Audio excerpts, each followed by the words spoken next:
coming here on April the 29th and April the 30th, I thought it was, are two people, Mark Phillips and Kathy O'Brien. And I'd really urge you to come because she is a remarkable human being who I have had the privilege to meet in the last 9 months, and I've actually done 2 weekends with them talking about what I'm talking about and what they're talking about, which completely connects. And before we take questions, there's just one kind of very important area I feel needs to get out. And it's not very pleasant, but we need to know about it.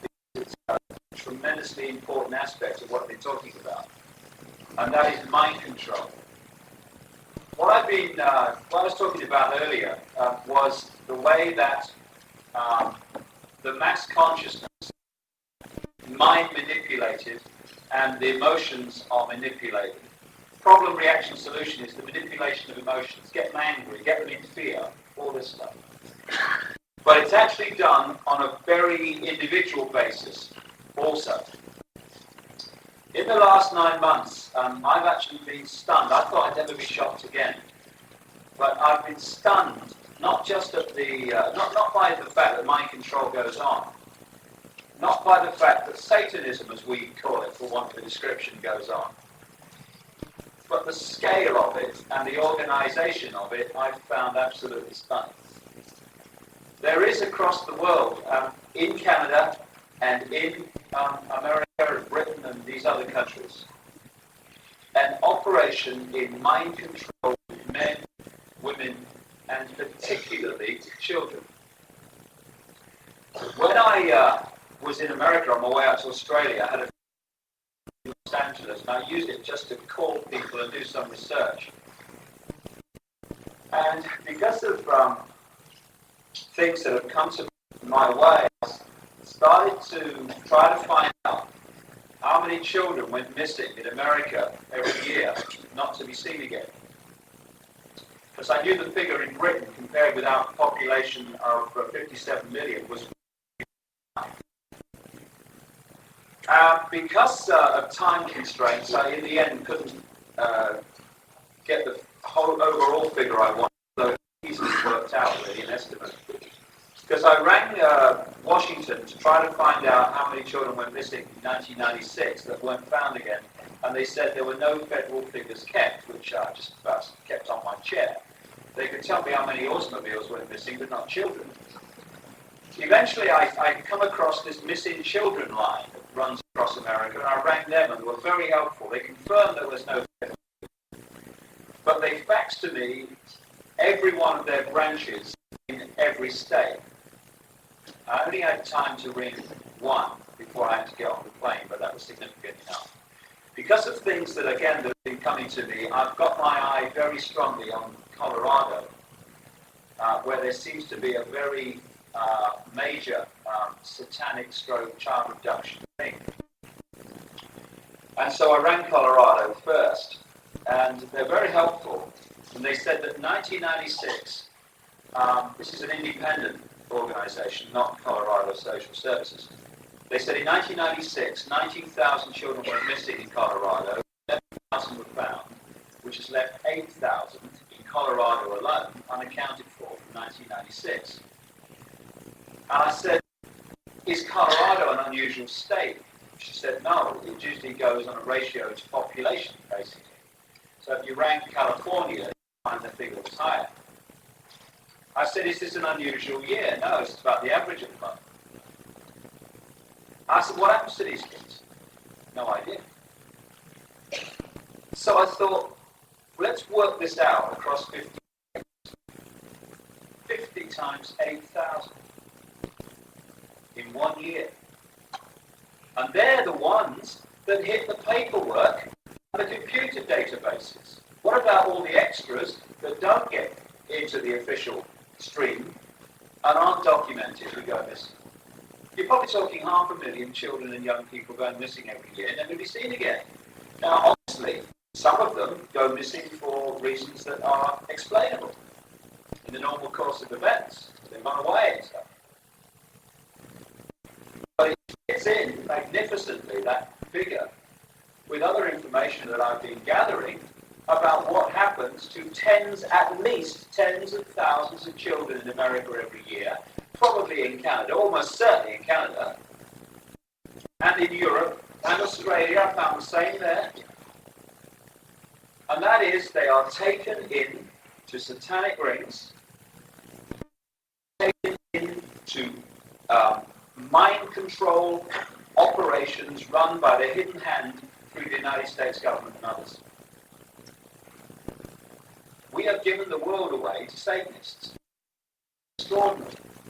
Over the last 9 months, having established key and continually recurring names and organizations with regard to control of the banking system, the political system, the transnational corporations, suddenly I start coming across this Satanism stuff. I found that it is structured in exactly the same way, pyramids with pyramids, and you get to the top of the pyramid, you see the same names and organizations coming up. And some very famous names. I'll tell you the background to how this came about in America, or one way it came about. During the last war in Germany, they had the concentration camps, and so they had a supply of people and children to experiment in terms of genetics and mind control. Towards the end of the war, because, as I said earlier, the same people that controlled the Americans and the British and the French also controlled the Nazis, the hidden hand behind all of them, in effect, the Nazis were doing mind control research and genetic research on behalf of the hidden hand. So when the Allies arrived, there was a British intelligence, American intelligence operation called Operation Paperclip, which is hit the fringes of some of the mainstream media here and there, but no, not the center of it. And Operation Paperclip was to get out of Nazi Germany at the end of the war and just after the experts, the Nazi experts in mind control and genetic engineering into America and South America to continue their work for the hidden hand. Out of this came something called MK Ultra, a notorious mind control operation set up by the CIA and whoever controls the CIA. The CIA is just an agency who controls the program. My understanding of it, it was called MK Ultra, Mind Control Ultra, with MK, not MC, because they used the German spelling of control in deference to the Nazis who had inspired it. The horrendous effects on people, wiping their minds of every memory. 30 and 40, 50 years of age had to be toilet trained after it because they couldn't remember how to do it, actually hit mainstream media because of compensation claims and stuff, and the government had to admit during the 70s that actually MK Ultra was a reality and had happened, and what you hear all the time is what has not hit the mainstream media, although my goodness me, it's going to hit big time in the next 2 years, is an offshoot of MK Ultra known as Project Monarch, of which Kathy O'Brien is the most famous mind-controlled child and grown-up woman, because they took her when she was just a toddler, and she didn't get out of it until she was 30. And her story, as I'm uncovering in Europe and America, came across from Australia and waiting for me in Seattle, was a documentation from someone who lives in America who was saying exactly the same that happened to her, that happened to Kathy O'Brien with all the backup stuff. This is not a rare story. What's rare about Kathy O'Brien is that the mind was healed by the guy Mark Phillips, who's also going to talk, and they're going out big time and telling the story. And they produced a book called Transformation of America, which has now been out for, 18 months, 2 years. And they go around, all around, talking about it, naming the names as I do, and they're still waiting for the first writ or threat of re-election. That's all is true. What happened to Kathy was that she was brought up in Michigan, and her father was a paedophile called Earl O'Brien, who, because of what later then unfolded, is now a very rich man. The Nazis found two main things in relation to this story. First of all, they recognized that the mind has a natural defense mechanism, that word again, which compartmentalizes and shuts off from the conscious level memories of extreme trauma. This shows itself when people have a major road accident and they can't remember the run-up, the impact, or the immediate aftermath because it's so horrendous. It compartmentalizes the memory, shuts it off from the conscious level. Compartmentalizes it. That's good, and it's a natural defense mechanism. But they realized that if you can systematically, especially from an early age, traumatize a child with sexual abuse, violence, deprivation, food deprivation, sugar deprivation, overwork, you would break up their mind systematically into a series of self-contained compartments, neither of which was aware that the other compartment existed. One name for this, an inaccurate name, is multiple personality disorder. And it's inaccurate because these are not multiple personalities, these are fragments of mind. More accurately, it's called DID, dissociative identity disorder, where the mind disassociates itself from the memory of the trauma and shuts it out. By the time Kathy's, we're talking to Mark Phillips, by the time Kathy's mind was well under the way to being healed, when he sprung her out of captivity, he said to me he gave up counting at 1,500 fragments of mind that he'd found, isolated from each other. The other thing, and this relates to Kathy O'Brien and many, many of the others that I've come across, is that the Nazis found that there are certain genetic streams which make people more open to this form of mind control. One of those genetic streams is the sexually abused, the children who are sexually abused by their parents, who were themselves sexually abused by their parents. That stream, for some reason, is much more open to this form of mind control, and these people become more robotic than normal under this procedure. When she was a toddler, they have people around the world called finders on this project. And their job is to identify children of this genetic stream. And then they go missing, or their parents have pressure put on.